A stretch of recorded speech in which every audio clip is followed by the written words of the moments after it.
Well, hello guys, and welcome to the Exiles podcast. This is a podcast we talk all things Newport County, and as you can see today, I'm joined by Owen, but I'm also joined by former Newport defender, played in the 2015-16 season, playing for York City at the moment, Scott Barrow. Scott, how you doing, mate? Yeah, I'm good, thank you. How are you? Yeah, really good, thanks. Obviously, it's been a good few years since you played for Newport, but looking back at your time, how do you reflect on your time in Newport? I thought I enjoyed it. It gave me a chance to play Football League. Always my dream to play Football League. But to achieve that, to play for a Welsh club as well, and at the time to come back home was, it was as nice and on the cake, really. The season as a whole, it was a lot of ups and a lot of downs, to be honest. A lot of ups is for me is scoring goals, making over 38 appearances or 32 appearances, and basically in the Football League as well, because that season was a grind. There's a lot of lows, then obviously changing managers, and obviously sometimes I'm not playing. So, but on the whole, I thoroughly enjoyed my time in Newport. I wish it could have continued. I thought I did enough to stay on, but on the whole, I thoroughly enjoyed it. You touched on some of your highlights here. Do you have any other fond memories of playing for Newport? Just basically, signing, meeting a legend, as in Terry Butcher as well. He's a massive icon in football, and that was something special, to be honest. As a defender, I could learn a lot from him, which I did, to be honest. He converted me into, at the start of the season where we had loads of injuries, especially in defence, he converted me into a left-sided defender, left side of a three, and I thoroughly enjoyed it. I thoroughly enjoyed that role. It gave me a free license to go forward as well. And my performances at the time were pretty good. I had a few offers from other Football League clubs above, and like I said at the time, Newport were going to offer me a new deal because I was playing that well. And luck with me is never goes well, and 2 days later he got the chop, so I didn't really get that deal.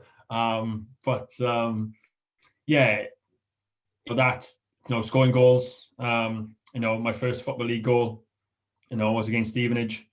I celebrated, in front of my dad, which I didn't really know he was there. I still got the picture on my phone. I got it on a photo frame in the house. It's in my bedroom.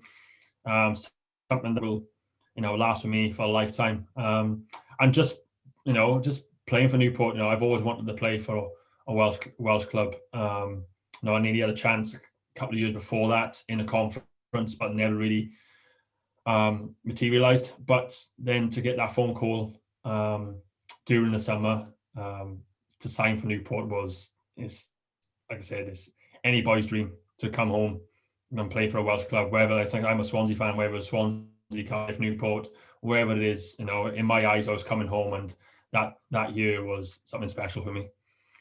And you mentioned previously, but obviously about the ups and downs.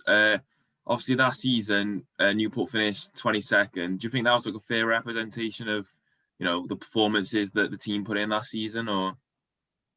I thought, with the squad we had, I thought we could have done a lot better. We had a tough start to the season where we had, numerous of injuries. I remember we played Cambridge away the first game, and we had some like 8 or 9 injuries.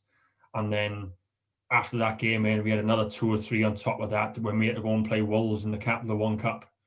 And I remember that day we had, I think it was me, Kieran Parcell, and Regan Poole, the 3 of us playing at the back. And at the time, I was 26. I think I was the oldest player on the pitch that day at 26. And that's how struggling we were. And obviously, Kieran Parcell was, I think he was 17, maybe 18, and Regan Poole was 16, 17. And, that's at that time we were, struggling for players. But them 2 stepped up. Kieran Parcell stepped up. I thought he was absolutely superb for the games he stepped in. We didn't win any games, but the main thing is we competed, and we did. We lost 1-0 away to Hartlepool. We lost 2-1 away 2-1 at home. We lost 2-1 at Wolves in the Capital One Cup. But we give a good account of ourselves. But when we got the main boys back, like some Alex Rodman, and we brought in players. Andrew Hughes was another coming back from his ACL injury. Bringing in loan players and Ben Davis and Ollie McBurn. They kind of strengthened our team. And then when John Sheridan came in and he kind of, got us all together, a lot better playing football-wise, going away to Fratton Park to beat Portsmouth 3-0, picking up results that no one probably expected us to win, to be honest. And, he left then and we had Warren Feeney, but he carried on, what John Sheridan did because he was his assistant. So, we just scraped staying up with like 2 games. I think 1 or 2 games to go, but I think it was disappointing for us to finish 22nd. But I think if you look halfway through the season, I think our main aim was just to stay up and, probably rebuild. And we did. And like I said, they rebuilt the next year and, they were another great escape, to be honest. I remember following that and I thought they were never going to do it. But the legend was in Flinney. He comes in, he's the local hero. He's a club hero, club legend, and he saved the club and from going out. And ever since that, then the club has never looked back. They just getting better and better and better. And hopefully this season that's they picked up a few results lately, but hopefully they can just get over that line and get into League One. You mentioned some of the players that you played with in that squad, but who do you think was the best player at the time? Oh, talent-wise, I think the best player in our team, it's got to be Mark Byrne at the time. He was a skipper, just led by example. On the field, off the field, in training. Never let standards drop. Always consistent. But it was a few like talent-wise. He didn't really show it, but Medialito was another. On the ball in training, you couldn't get near him. Absolutely couldn't get near him. One of them players, but he's one of them players that he had the talent, but kind of didn't have the hunger. If he had Mark Byrne's hunger, he probably could be playing championship football. That's how good that boy is. Again, Ollie McBurn coming in, playing a few games, scoring goals, scoring hat-tricks, tell his talent that he's got. He's playing Premier League football. He's scoring goals. He got caps for Scotland. That shows there. But it was a lot. It was a lot of players. Like Andrew Hughes is another. I know Hughesy from way back from Welsh under-23s, Welsh C team, and he's always been talented and fantastic player. He had that injury, but again, he just come back.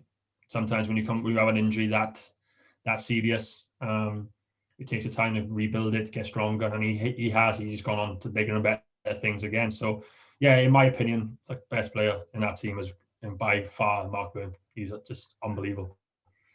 Following up to that, I'm guessing McBurney could make it, but do you think there are any other players in our squad that could make it in today's Newport County side? Ooh, our squad, that squad then to go in now. Yeah. Oh, I don't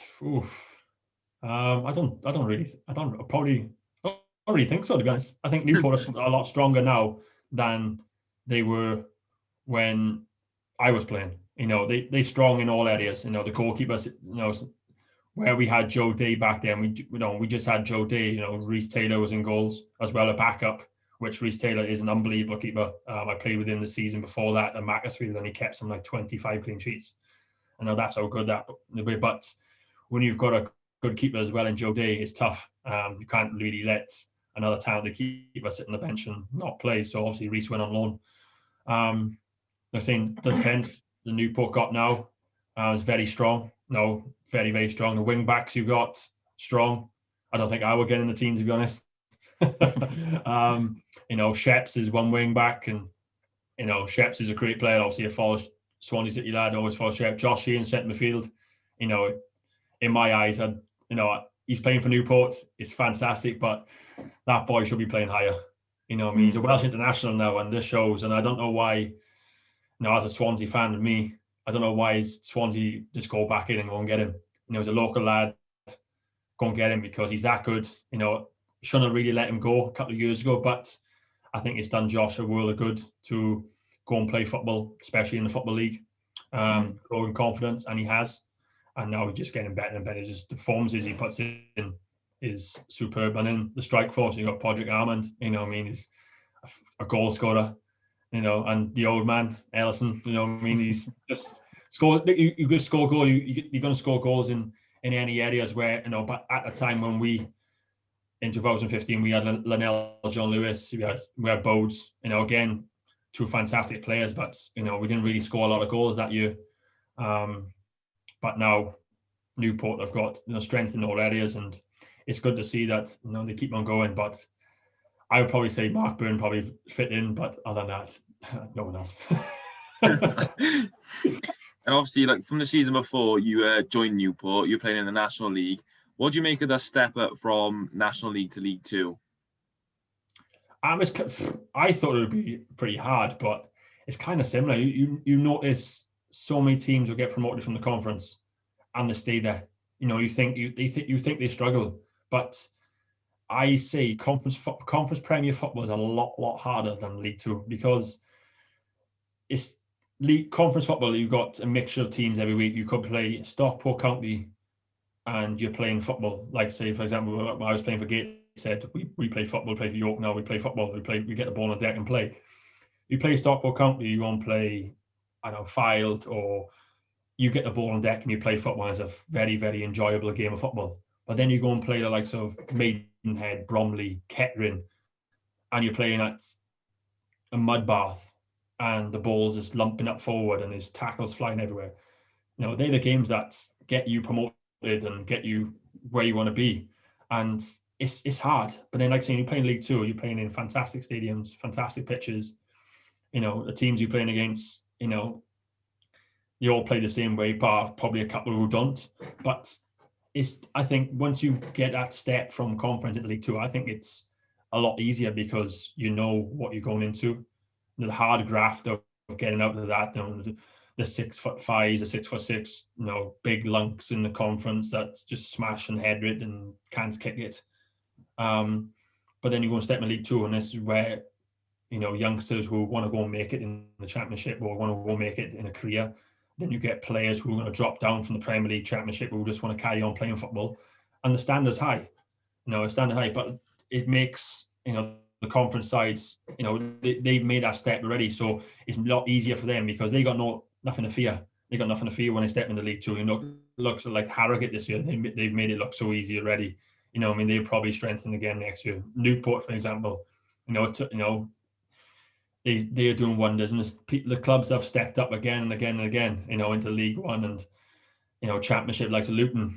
They've gone from conference to League Two, League One, and now they're in the Championship and established themselves in the Championship. So I think it wasn't a big step up. Fitness wise, probably was a lot different, but as in the standard, I don't think it was any different, bar the quality of pitches and the stadiums, to be honest. Considering that you're an important part of that Newport side, did you feel hard done by when you discovered the contract was not? I know you touched on that just now, but go into it a bit further. How did you feel when you found out the news? It was tough. It took me a while to get over it, because I thought, my biggest critic in football is my dad, and I know when I had a good game, and I know when I'm had a bad game. And that season, it was tough. Obviously I've signed as a left back, and I didn't really play there as a left back that season. I played left side of the three. I played left wing back. I played left midfield. I played left wing. I played centre midfield. One position that I signed there for a left back, and I hardly played there. But the positions they put me in, I did a job. I've done a job to the best of my ability. I always give 100% in anything I do. I thought 38 games in a season has been tough. I thought I did enough. I always worked hard, but they wanted to go a different way. They released a few players, which I thought was surprising. Obviously, especially myself. I thought I'd be home for a while, and obviously I weren't. But it was tough to take. I've had many setbacks in my career. nearly lose my leg when I was 16 in a tackle. I broke my femur. Doing my ACL 3 years before Newport. No, they to me, they are the big setbacks, and it did take a while to get over being released by Newport, especially didn't know where to go next. I had an agent that, in my opinion, I don't think footballers need agents. I think they should be able to do it themselves. I've learned that from that situation, and I didn't know where to go, and I ended up playing for Merthyr in the Southern Premier because I didn't know where to go, didn't know what to do. My agent promised me everything, but he never delivered. And I just stayed with Merthyr for the whole season. I wanted to stay there for 1 or 2 games, but I ended up staying there because my agent wasn't doing his job, and I finally finished with him. But I thought I'd just be loyal and stay with Merthyr to the end of the season because we were doing so well at the time. Nearly got promoted. Probably if we got promoted at Merthyr that season, I probably would have stayed another year because we would have been in the Conference South then. But obviously it wasn't to be. And then I finally got my move in back into the conference where where I've been all my career. So yeah, it was disappointing at the time. But again, I don't look at being released anymore. I look at when I say I still got pictures on my phone of me playing for Newport, and my dad's still got pictures on his phone of the picture of me celebrating in front of him. So I just look back at them fond memories, my goals, my assists, and especially that picture that me and my dad got. Now, looking at Newport now, obviously they had a really good start to the season, and then recently they've been on a bit of a rough patch of form. Did you see them being in this position, in with the playoffs and at the start of the season? Yeah, I always see Newport in a good position because they're a good team. Flinney's always made a great team. He's built a great team every year. When players leave, he always brings in some talent that I've never heard of, and probably it's Newport fans have never heard of. But they bring him in, and they're unbelievable. And like with Newport at the moment, obviously, like finances are not always that good. They bring him in, and maybe sometimes they have to sell him on, and that's how they're going to make their money. But Flinney's doing a fantastic job at Newport. The players he's bringing in. At the start of the season, when they were flying, I thought, this could be it. This could be the time where they're going into League One football. But in football, you're always going to have a sticky patch. It doesn't matter how well you do. Bar Liverpool last year. No one's. Liverpool were unbelievable last year, but in any other form of football, you could have an unbelievable start, but you're going to have a sticky patch. And it's how you get out of that sticky patch. And they find it hard. They have found it hard to get out of that sticky patch at the moment. Now they've dropped down, but the last 3 games now they've picked up results. And it just shows now that they're back on the winning trail. Fantastic result on the weekend against Morecambe because Morecambe are up there. It's not an easy place. It's a horrible place to go. It's windy. It's a long journey as well. But to go there and to pick up 3 points and to beat them in a good way as well, just shows now that Flinney's got these boys back to where he wants them to be, and I'm sure they will climb up that table, either try and get into the automatic spots or try and fight for the playoffs again. Seeing what he's doing with the team now, would you have liked to have played under Flinney as a manager? Oh, 100%. I've kind of mentioned him a few times when I was at Gateshead and trying to like, do you need a left back? But no, I would love to. Like you're saying, he's a legend. He's an absolute legend at the club. As a player when he played for Newport, and now he's a legend as a manager as well. And the way he plays football, especially the formation we play as well. I've played this formation at Gateshead the last 3 years, and I'm playing this formation now at York. Three at the back and wing backs as well, and it's something that I enjoy. I love defending, but the other thing is I love going forward. It's something that, as a wing back, it's great. Sure, you're involved in either aspect. But yeah, it would have been nice to get that phone call. Maybe I get a phone call next year. I'm still waiting for Flinney, but we'll see.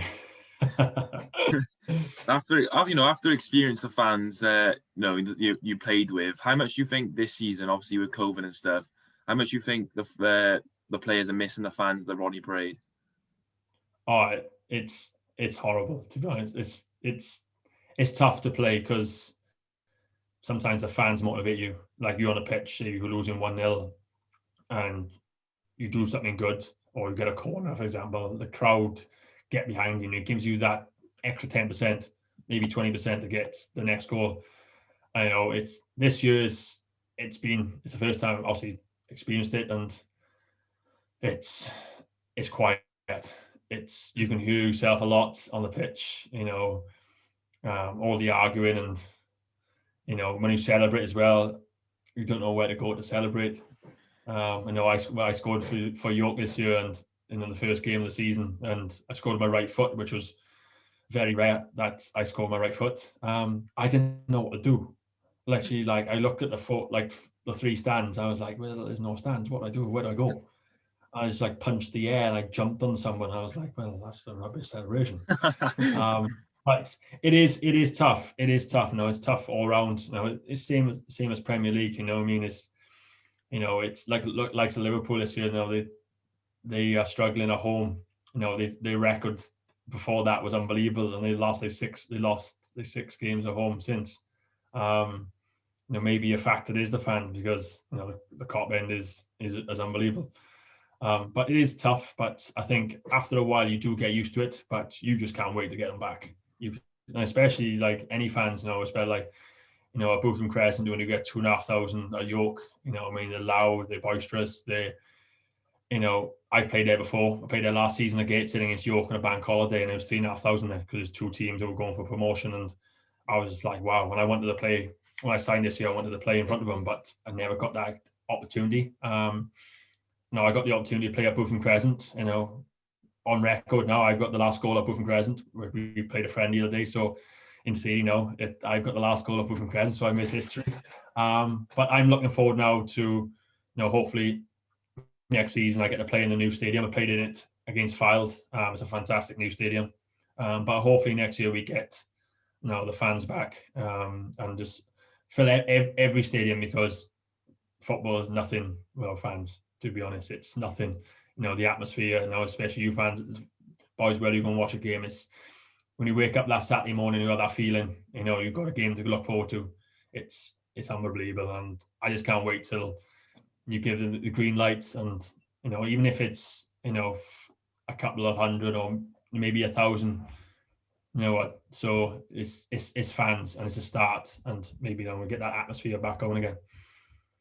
If you had to predict it, where do you think County will finish in the league this season? Who? York? County. County. Oh, yeah. To be honest, my predictions, I wasn't going to say playoffs because the signings they did. I'm still sticking to that, but they go on a bit of a run like they did at the start of the season. Automatic's not far off, so you just got to keep doing what they're doing, keep picking up results, and hopefully you do keep on going on this winning trail, because once you do go on a winning trail, it's that feeling. You've got that feeling that no one can stop you, no matter who you play against. You could be playing top of the league. If you're on that winning trail, you've got that winning feeling, and no one will stop you. So hopefully they keep on going, and hopefully, my fingers crossed, hopefully they get automatic. But as long as they cement themselves in the playoffs, they've got a big chance in the playoffs as well. Yeah, I'm sure you've seen recently Newport signed a defender, Priestley Fakoasen. He went straight from Connors Key to Newport. Having played in both leagues, how big of a difference from the Welsh Prem to like League Two? How much of a difference is the standard? It is a big step up. I remember when I played for Port Talbot when I was 20 years old, and I got a step from Port Talbot to sign for Tamworth in the conference, and I remember my first game was a pre-season game against Rotherham, and it's a step up. It's not just he's got the ability, he has got the ability, because if he didn't have the ability, then Newport and Flinney wouldn't have signed him. And but it's just the other aspects of the fitness side of things. You're playing against better players, for another one as well. You're playing against, probably ex-Premier League players, ex-Championship players, players that who want to be hungry to better themselves in their career. It is a massive step up. No offense to Welsh Premier. No, Welsh Premier standard is getting better. When I was there, it was 16 teams, and you only had about 6 teams who were fighting for Europe, who were fighting for top spot. But now you look at the table now, there's a lot of teams in that Welsh Prem who are good enough now. So the standard has got a lot better, and it is a lot of talent in the Welsh Premier. And it is a lot of talent in the Welsh Premier, especially when I was playing in the Welsh Premier. There's a lot of talent, a lot of young talent, but there's a lot of young talent now, and I think a lot of clubs, especially in the Football League or even the Conference, should be looking at the Welsh Premier because it is a good standard of football. There's a lot of talent in there. So, Flinney saw something in him. I've watched a few Welsh Premier games, and I remember watching Connors Key, and he was a standout player. And when he did sign him out, everyone was like, "Who is he?" I knew who he was, and it is a good signing. But it'll probably take him, it'll probably take him a while to adjust to, the standard. But it won't take that long. He'll step into it straight away once he has his first game, and stepping in and doing well. His confidence will grow, and training every day as well. That gives confidence. You're learning, and I think it'll be a good sign for Newport. And if he does do well, he can make that step up again, and his money in Newport's pocket as well. So it's win-win either way. In regards to York City, obviously you've touched on playing during COVID and the difference without the fans. But have you enjoyed your time there so far? Yeah, it's been cut short. Season's finished now. Just told the other day the season's null and void. But yeah, I fully enjoyed it. I think it was 12, 13 games we only played. But it's a fantastic club. It's a club that shouldn't be where it is. But end of the day it is. But my job and all the other players' job and the managers, we just want to get this club out, and also we can't do it this year. But hopefully I get a chance again next year to get the club back into the conference, get to play in that new stadium as well. But yeah, it's been good. I'd rather fans to be in as well to make it a little bit more special. But yeah, I thoroughly enjoyed my time there, but see what happens now in the coming weeks. Yeah, and I'm looking at the Welsh Prem. Do you think that there is talent that you see with Priestley, Farquhar, and Newport have obviously gone and got him. Do you think there's talent there for like teams like Newport around that sort of stand that can go to the Welsh Prem and look at players and maybe see maybe like pick some players up and use them for themselves? Yeah, it is. It shows that they're showing a lot more Welsh Premier games now on TV. It's 3 games on a Friday, it's 3 games on a Saturday. It's showing a lot more coverage of the Welsh Premier, which is great. It's great, especially. I didn't get that when I was at Welsh Premier. You had the big teams playing, but other than that, no one looked up at Talbot. Back when I was playing, we were a part-time club that was like, oh, we're not going to look at it. But now every game's on live, whether it's on Scorio or it's on YouTube, Facebook, wherever it is, the game's on live. There's always highlights. There is a lot of talent in Welsh Premier. A lot of talent. But sometimes you could find a gem in there. You could find a gem in there. Like how many clubs in the EFL I've dipped into the lower leagues of lower league or non-league football and found a gem. Like your Jamie Vardy's, your Chris Smallings. They found a gem there. You could find a gem in the Welsh Premier and make a lot of money off that. You never know unless you look into it. It is a lot of talent in the Welsh Premier. There's a lot of youngsters in the Welsh Premier as well. So maybe it's an avenue that any EFL team or even Newport to have a look at, because sometimes it's even better when you can get some Welsh talent on your doorstep and bring them in. And if they can do that, if it is a hidden gem in there, why not go for it? Because it's not going to cost you anything. Because especially the contracts in the Welsh Premier is probably no contracts. There's no harm of looking, because in that one little hidden talent can make the club a lot of money. Going back to York City, 'cause you touched upon it a couple of minutes ago. How frustrated were you to find out that the National Leagues had been declared null and void? I was frustrated. I don't get why we should have started in the first place. We started it because every club in the non-league system, especially step 1 and step 2's, Conference Premier, North and South, we were promised funding, which we did. But the National League were banking on really fans coming back in January, because that's when the funding runs out the end of December. It didn't. It backfired on them, and it's become an absolute shambles. Then they're telling every club then they got to take a loan out if you want to, But you look at the teams. Some teams in the Conference Premier won't be able to afford a loan. You've got the big clubs in the Premier, like your Hartlepool's, your Notts Counties. They can afford a loan because they're a massive club. But then you're asking the likes of Maidenhead and Bromley and Dover, for example, they can't do it. And then especially our league, in our league in the north, you got York, you got Files, Boston, who are established conference teams. But then you've got the likes of Kirsch and Ashton and Kettering and Blythe Spartans, who would have an average of 400 crowd, especially Kirsch and Ashton, only get 250 attendance every game. They can't afford to get a loan. So when they give the decision of, right, you've got to vote what each club you're going to do, it's just taking all the hassle off the National League because they've made a mistake. And they're giving it to the club saying, well, we'll make a say, like, especially like Gloucester, for example, they're top of the league by 5 points. They want to carry on.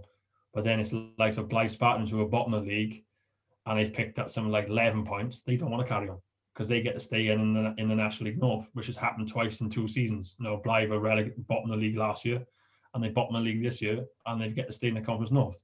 So it's so many different ways to talk about this. It's no right, there's no wrong decisions. That's the thing. There's so many conversations we've had, as a club, as players, and talking to other players in other leagues. It's so many different opinions, and there's no right or wrong decision.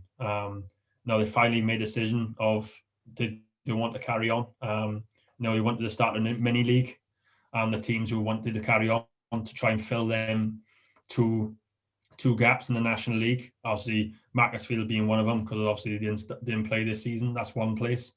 And obviously Dover not carrying on the season because they can't afford it. I thought that would be a good idea to combine the South and the North together, but again, they couldn't come to terms with it. Some teams wanted to start off fresh, but then the likes of Gloucester and Dorking, who were top of the league, saying no.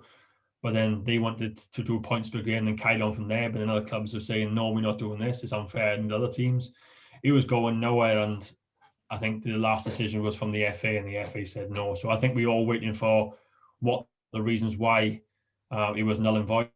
I think a statement's going to come out in the next couple of days. But it is disappointing. We've got 3.5 months now of no football. I'll probably go home in a couple of days back to Swansea and go see my family. But it's another season for me. Like last season I played half a season last year for Gateshead, and I didn't get to carry on, even though they got to the playoffs. I couldn't agree on contract terms, so I didn't get to play the playoffs. And obviously this year then I got to play a few games for York, and again, COVID and financial funding has stopped it again. It's 2 years out of my football career. But I just feel sorry, like saying I'm nearly come to the end of my football career anyway. Now I'm 32, coming on 33 at the end of the year. I just want to enjoy my football now and carry on playing. And one thing I'm missing in my career is a promotion. Hopefully I get that by the time I finish. But I just feel sorry for the likes of the players that are coming up to academies or getting released by academies or getting released now. It's a horrible situation to be in.